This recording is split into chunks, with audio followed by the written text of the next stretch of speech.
Bonjour, je me présente, Maxime Fell, j'ai 22 ans, je suis actuellement au CFA Interpro de Chartres en tant qu'apprenti. Je suis en première année en CAP carrosserie peinture que j'effectue en un an puisque j'ai déjà eu mon CAP et mon bac pro en mécanique automobile. C'est carrosserie du Moulin, donc ça se trouve sur la route de Bois-de-Feugère, route Bonneval, et aujourd'hui je vais vous raconter mon histoire.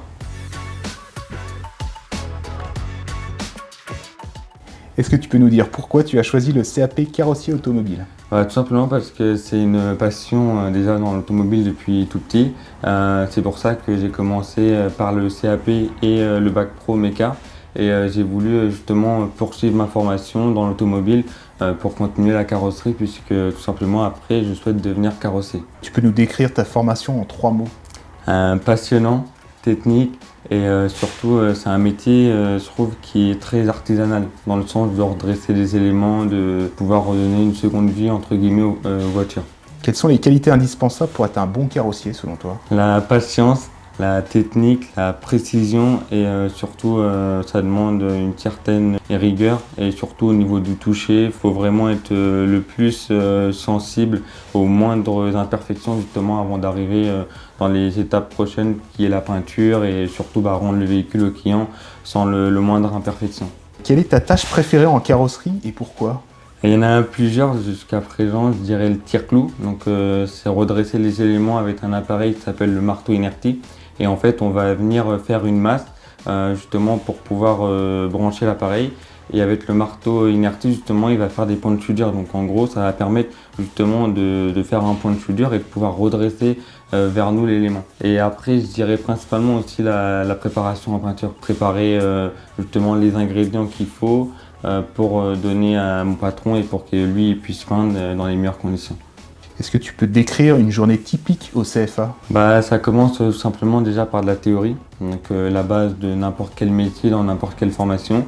Et tout ce qu'on va apprendre en théorie, après on va le mettre en pratique justement en atelier.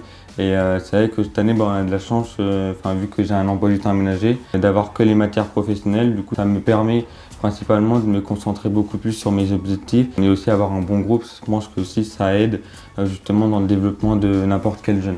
Est-ce que tu peux nous dire quelle a été ta plus belle expérience depuis le début de ton apprentissage, en prenant éventuellement en compte En ces prenant anciennes... tout, je dirais avoir eu mon bac l'an dernier. Je pense que ça a été la plus belle chose que j'ai réalisée au CFA. Parce que les 3 ans en bac pro n'ont pas été forcément faciles. Il a fallu faire des changements par-ci par-là. Aussi le CFA, ils m'ont énormément accompagné, que ça soit de me rassurer et d'être dans les meilleures positions possibles pour réussir. Qu'aimerais-tu faire après ta formation? J'ai pas mal de projets, toujours dans le monde de l'automobile, mais je souhaiterais justement faire de l'aérographe. Donc l'aérographe, ça va être tout ce qui est personnalisation des casques, des pilotes, que ce soit dans l'automobile comme dans le moto, mais surtout aussi me rapprocher un maximum des paddocks et tout, et de pouvoir être au plus près des pilotes et surtout des teams.